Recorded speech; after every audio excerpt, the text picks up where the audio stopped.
Caríssimos irmãos e irmãs, muito boa noite. Que a paz do Mestre Jesus envolva cada um de nós na noite de hoje. Os nossos agradecimentos, em primeiro lugar, a Deus, nosso Pai, a Jesus, o nosso Mestre, e a equipe espiritual dessa casa de caridade que nos assiste e que nos assessora. O sentido da vida. Este é o nosso tema da noite. E nós perguntamos para nós mesmos, já começando por mim, qual o sentido da vida para nós? Qual a razão da nossa existência? Já paramos para analisar, para pensar qual o objetivo do qual Deus nos criou e estarmos aqui em um mundo ainda de prova e de expiações? Qual a razão da nossa existência? De onde vim? O que faço aqui e para onde eu vou? Então, são questionamentos que nós devemos fazer diariamente. Essa pergunta para nós mesmos. E qual o sentido da minha vida? E como eu estou dando sentido na vida? Será que o sentido da vida é trabalhar, passear, se alimentar, dormir, se divertir à vontade, fazer uma boa poupança, enfim, tudo o que é matéria? Aproveitar o máximo possível, porque isso dá sentido na minha vida. Porque senão não tem uma razão de ser. E por que ficamos certos momentos, apesar de estar envolvido com tudo isso que achamos que é a única coisa que nos traz felicidade, e em certos momentos ficamos angustiados, melancólicos, achando que a vida não tem mais sentido. E muitos perguntam, indagam para a gente dentro da casa espírita, seu Altamiro, a minha vida não tem mais sentido. Na minha casa é um conflito com meu marido, ou com a minha esposa, com meus filhos. A minha família é um problema sério. Estou desempregado ou busco alguma coisa? Dou um passo para frente e 2 para trás? Tudo conspira contra mim. Qual o sentido da minha vida?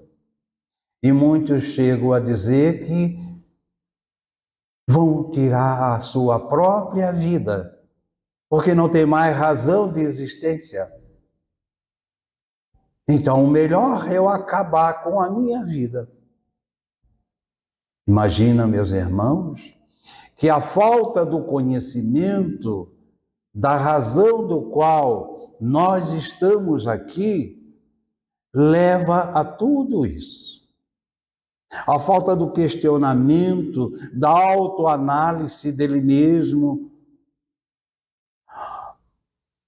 a busca de Deus na vida, a busca de Jesus através dos seus ensinamentos evangélicos, a busca de uma doutrina esclarecedora, como temos, que é a doutrina espírita, que trata justamente de tudo isso, a razão da nossa existência, a causa do qual estamos aqui. Qual o sentido da vida? Então, o objetivo do qual Jesus já anunciara há mais de 2000 anos atrás, que enviaria um outro Consolador, rogaria ao Pai que enviasse um outro Consolador, que esclarecesse tudo o que ele tinha dito e muito mais. se fez necessário que a humanidade evoluísse intelectualmente e moralmente para compreender o sentido da vida. Tudo o que ele ensinou e que agora, a partir de 1857, vem a nós o Consolador prometido por Jesus. A doutrina espírita.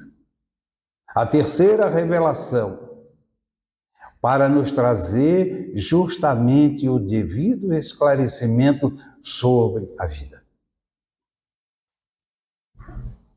Na lápide de Allan Kardec estão escritas as palavras que contêm o sentido da vida.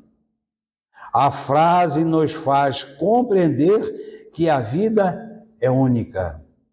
E ele colocou lá, né? Foi colocado na lápide dele. Nascer, viver, morrer, renascer ainda e progredir sempre. Tal é a lei. Allan Kardec. Então veja, meus irmãos, que ele coloca: nascer, viver, morrer. Um período curto da nossa existência aqui na matéria. Reencarnamos, né? Vivemos esse curto período aqui de vida material, aqui na matéria, que é um processo evolutivo nosso, que faz parte da nossa evolução, para os nossos resgates de vidas passadas. Por isso que estamos no mundo de prova e de expiações e também em missão. Porque todos nós temos missão, compromissos. Porque Deus não nos criou ao acaso, porque o acaso não existe. E nós não estamos aqui a passeio, nós estamos aqui a trabalho, num processo de evolução. Por isso que temos que obedecer além do trabalho, a lei de evolução. Então a matéria é simplesmente, meus irmãos, um instrumento de trabalho para a evolução do espírito. Este corpo que existe hoje, o Altamiro, denominado, para identificação aqui no mundo material, na sociedade do qual vivemos, como todos têm, é temporário. Daqui a pouco ele deixa de existir, o Altamiro, assim como todos nós aqui. Então passamos a ser simplesmente um filho de Deus como somos, né? E passamos a ser na espiritualidade conhecido como irmãos. Irmãos, filhos do mesmo Pai. Então, a família espiritual. Então, temporariamente, nós estamos mergulhados em um corpo físico, material, com essa veste carnal. Ora, já voltamos para a nossa verdadeira morada, que é espiritual. Por isso, nascer, viver, morrer. Aí morre. O que é que morre? Morre o corpo. Nada mais do que a parte material. Essa sim, esta morre. Mas tudo se transforma. Nada é perdido, né? Então volta ao seu estado de origem. A matéria vai dar vida a outros corpos. Os micro-organismos, basta parar de respirar e o corpo morrer, que já existe bilhões de bactérias, né? Micro-organismos já trabalhando no nosso organismo para desenvolver a decomposição do nosso corpo. E o espírito? A verdadeira vida é espiritual. Este sim, este não morre nunca, é eterno. Então nós somos seres eternos. Esta é a razão da vida. Quando criado simples e ignorante, mas para evoluir incessantemente. Então, renascer. Renascer sempre. Aqui na matéria. Tá? E progredir sempre. Tal é a lei divina. Nascer, viver, morrer e renascer ainda e progredir. Essa é a lei do progresso da nossa evolução. Isto é o sentido da vida, a razão do qual Deus nos criou, para evoluir, progredir e não ficar estagnado, estacionado, parado, reclamando, achando que a vida é simplesmente isto aqui. Então não deu mais certo para mim, eu já adquiri tudo que eu tinha e vem aquele vazio. Porque eu já corri o mundo, já passeei, já tenho posse, eu tenho isso, eu tenho aquilo. E agora o que é que me falta mais? Os países mais desenvolvidos materialmente, tá? São aonde acontece a maior parte de suicídio. Por quê? Porque busca só os prazeres da matéria e não se dá conta do ser espiritual que nós somos. Então, meus irmãos, nós devemos prestar bastante atenção neste sentido, nessa recomendação. A lei, o Livro dos Espíritos, na questão 132, Kardec indaga: qual o objetivo da encarnação dos espíritos? Qual o objetivo que nós viemos aqui? Qual foi? E eles responderam: Deus lhe impõe a encarnação com o fim de fazê-lo chegar à perfeição. Para uns, é expiação. Para outros, missão. Para chegar à perfeição. Mas essa perfeição, meus irmãos, não é no estalo de dedo, não é uma virada de ano. Não. Esse progresso para chegar a esse estado de perfeição, ele é lento. É reencarnações e reencarnações e reencarnações. Tá? E aprendemos na espiritualidade e aprendemos aqui na matéria. Então, esse processo de evolução, ele é gradativo. Imaginamos nós, desde o princípio espiritual, quando criados simples e ignorantes, viajando pelo reino mineral, vegetal, animal, até atingir a espécie hominal. Dali por diante, quantas reencarnações nós tivemos, porque já passamos pelo mundo primitivo. Estamos no mundo de prova e expiação, caminhando para um mundo de regeneração. Isso é evolução do espírito. Se fosse uma escadaria que nós pudesse olhar para baixo, nós íamos ver quanto que nós já caminhamos nesse processo evolutivo da vida. Quantas situações difíceis já enfrentamos, quantas dificuldades, as nossas vicissitudes, os nossos erros, os nossos acertos, e caminhando para esse objetivo, perfeição. Se nós tivesse condições de olhar para baixo e fosse uma escadaria, nós íamos ver quanto que viajamos. Mas se olhar para cima, imagina quanto que temos ainda que caminhar. Esse caminhar não é material, este caminhar é espiritual. E como fazer essa autoanálise de nós mesmos, em primeiro lugar? Essa busca interior de mim. O que sou? De onde vim? O que faço aqui? Para onde vou? Qual o objetivo do qual Deus me criou? Então eu tenho que fazer essa busca íntima, interior em mim, para que eu tenha condições de entender a razão da vida e entender que a matéria é simplesmente transitória, é passageira, é perecível. Até o nosso próprio mundo, terra, ele vai deixar de existir. É a lei de destruição e de reconstrução. Então, esse é um objetivo, meus irmãos, que nós devemos analisar muito bem. Para uns é expiação, porque viemos espiar. O que é espiar?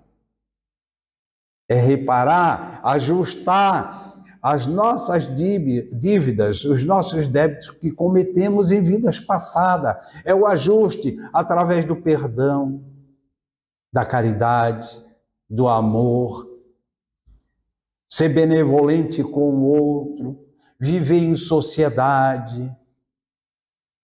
Isto é um ajuste que nós temos que fazer. Ah, por que eu sofro tanto? Eu sou uma pessoa boa, cumpro com meus deveres, trabalho, sou boa mãe, sou bom pai, sou bom filho, sou bom isso, sou bom aquilo, sou santinho. Não existe santidade aqui neste mundo. Ninguém é santo de nada. Ah, porque o outro me ofendeu, porque me agrediu, porque virou as costas para mim, porque... E eu? O que eu fiz em outras vidas? Por que nós colocamos no lugar de vítima? Não, meus irmãos. O Divaldo falava que tinha muita pena dos obsessores. Porque quando ele bate na nossa porta é cobrando dívida. É nós que somos os devedores. É o sentido da nossa vida. Tá? Faz parte deste progresso. Então, é para uns expiação. Essas dificuldades, as vicissitudes do nosso dia a dia. Não é verdade? E que nós temos que encarar de cabeça erguida, com fé, com coragem, ser resignado, né? E não ficar parado se lamentando, porque quanto mais se lamenta, mais sofre. Não vai resolver nada, né? Não vai resolver. Tá? E para o outro são missão, né? Quanta missão! O trabalho dos médicos, dos cientistas, de professor, em todas as áreas, do químico, do físico, em todas as áreas, do religioso, aquele que vem com a missão de levar a verdade, seguir os ensinamentos do Cristo, a missão de Jesus.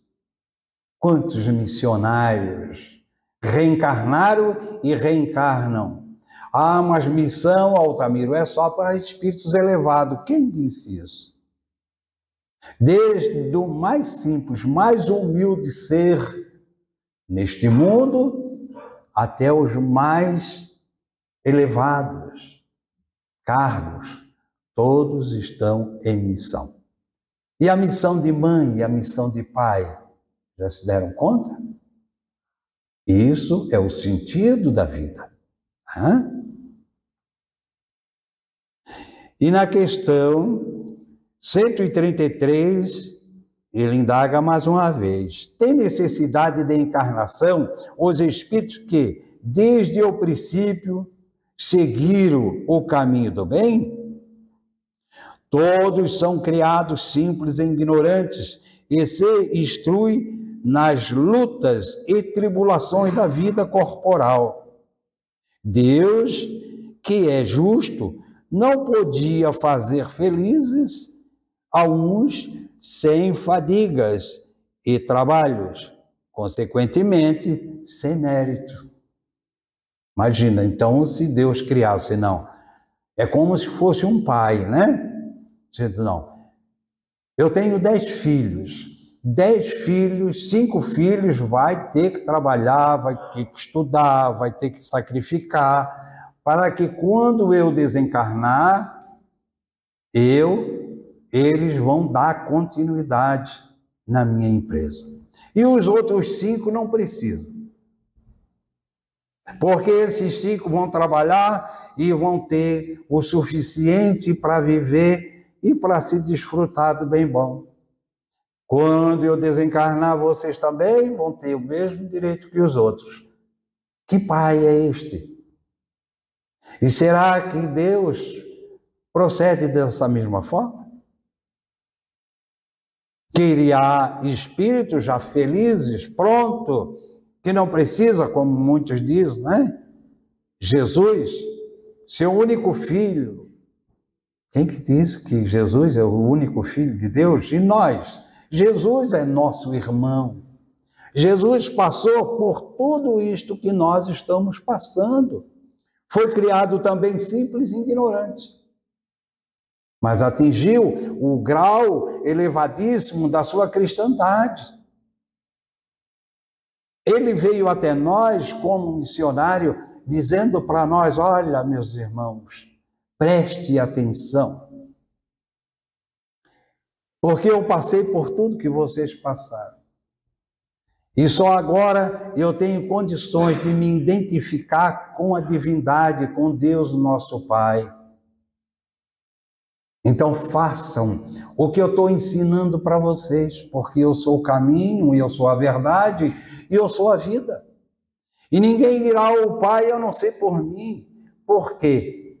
Porque Ele já conhece, Ele sabe, é o mestre dos mestres.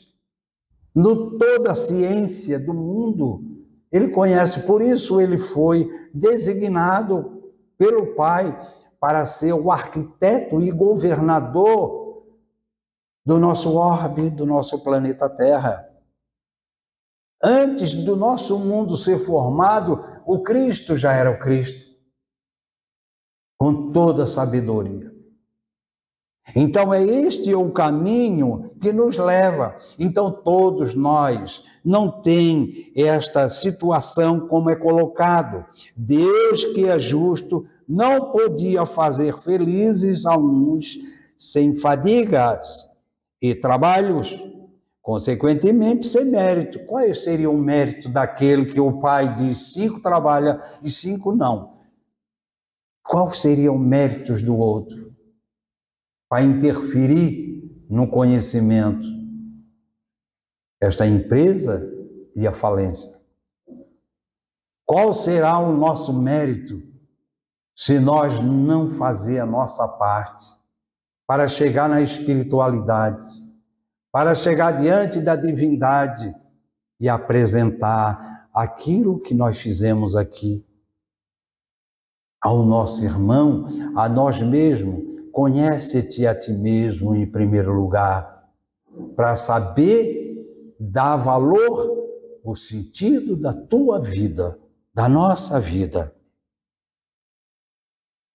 Sem a vida futura, nenhuma razão de ser teria a maior parte dos seus preceitos, ensinamentos, morais, donde vem que os que não creem na vida futura, imaginando que ele apenas falava na vida presente, não compreende. Então aí Jesus mostrou para nós, falou por parábolas, porque ninguém estava em condições de compreender os seus ensinamentos na ocasião. Então, por isso era mais dificultoso. Então, naquela época, como hoje, ainda muitos acreditam no que está aqui. Berço e túmulo.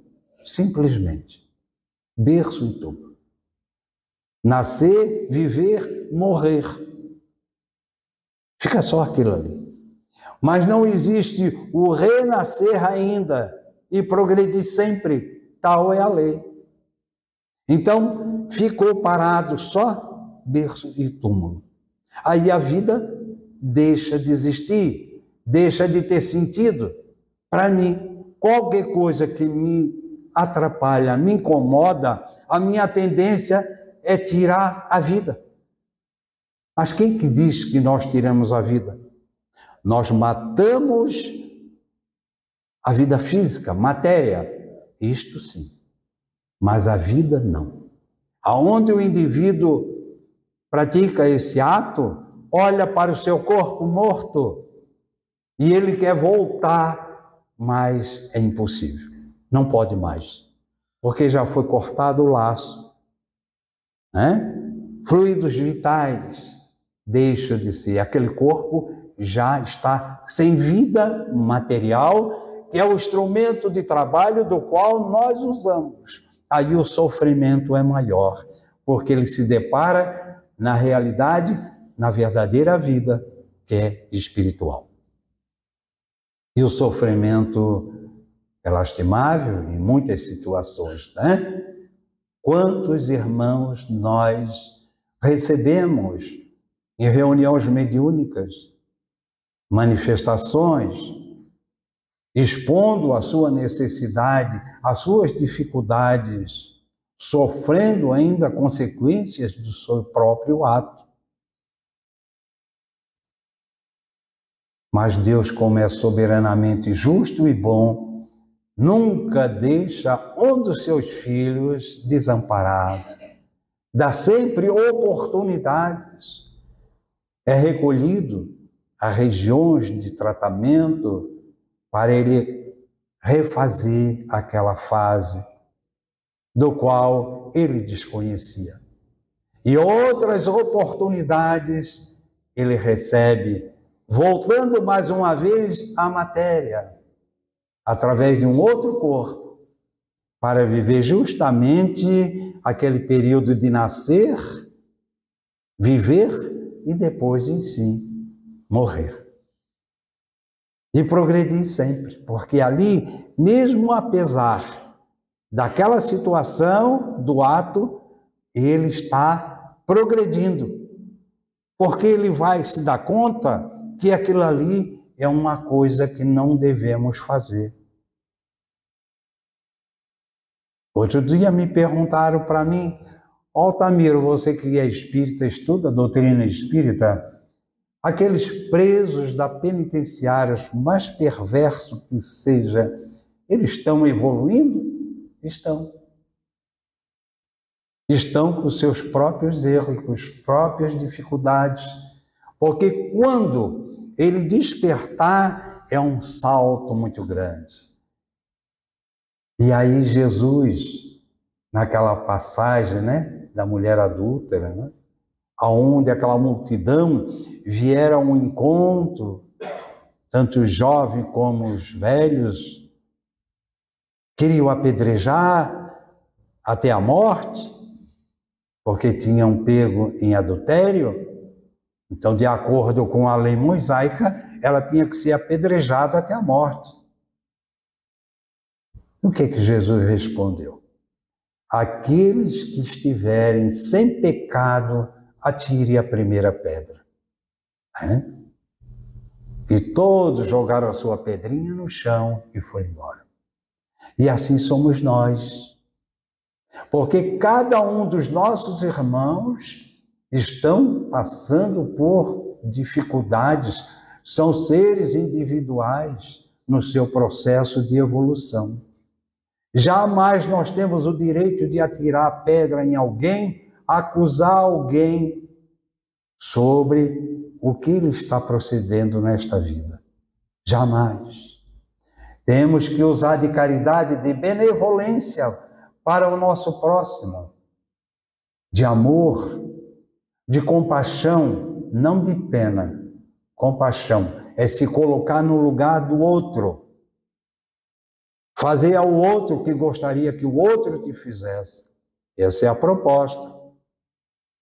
Isso é que Jesus veio trazer para nós. Então, meus irmãos, essa passagem de berço a túmulo e viver nesse círculo, então, é uma proposta materialista. Então, vamos aproveitar o máximo que puder aqui, porque a vida é uma só. E muitos dizem: ninguém veio do lado de lá para dizer como é. Então isso, deixa isso de lado.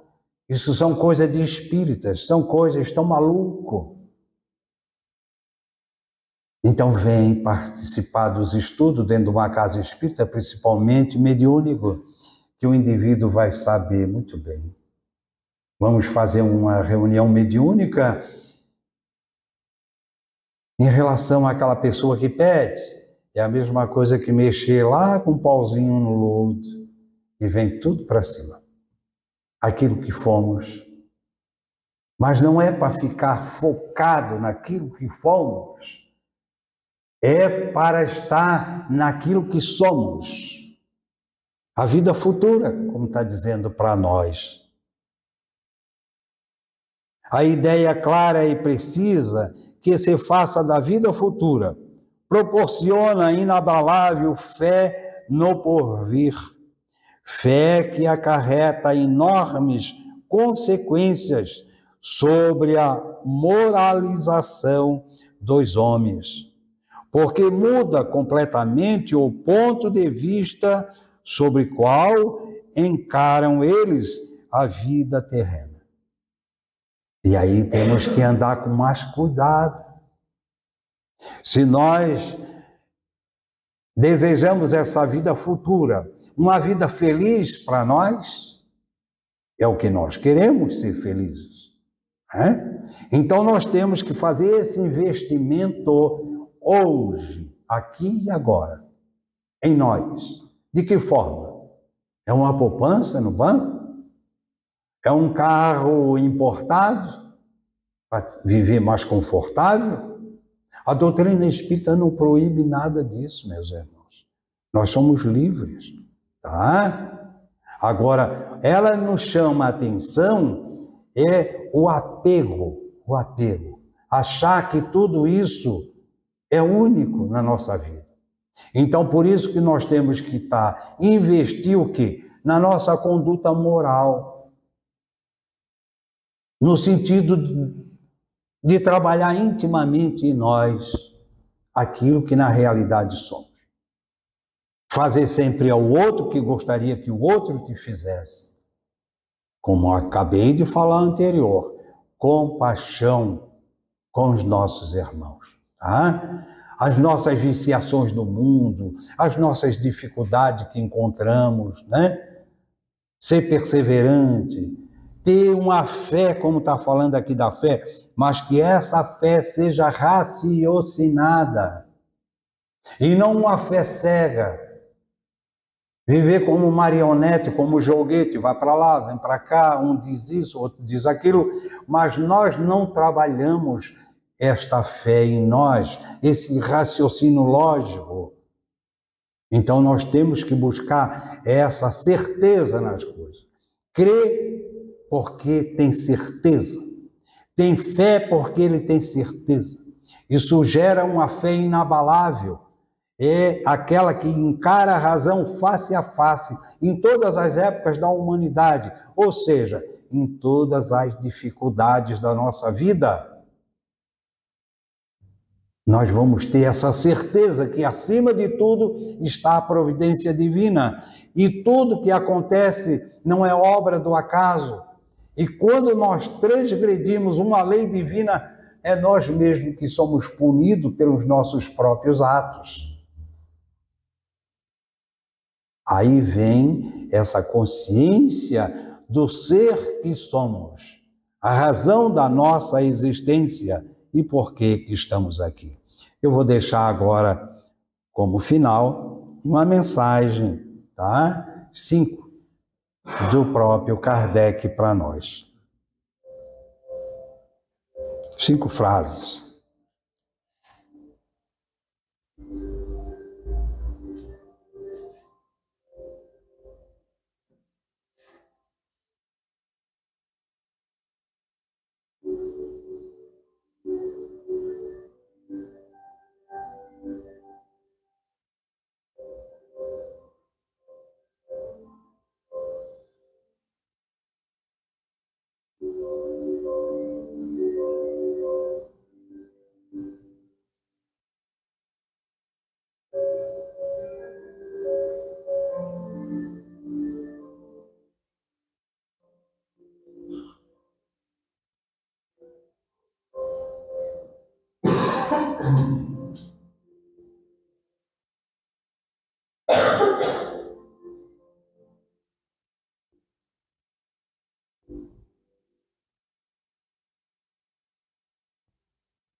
Agradeço a bondade, a atenção de todos, as vibrações que vocês passaram para mim. Agradecemos a espiritualidade amiga que aqui se faz presente. Agradeço o meu mentor amigo que está no meu lado. E, acima de tudo, a oportunidade de servir. Desejo a todos uma boa noite, um domingo de descanso, com muita luz, com muita paz. Fique em paz.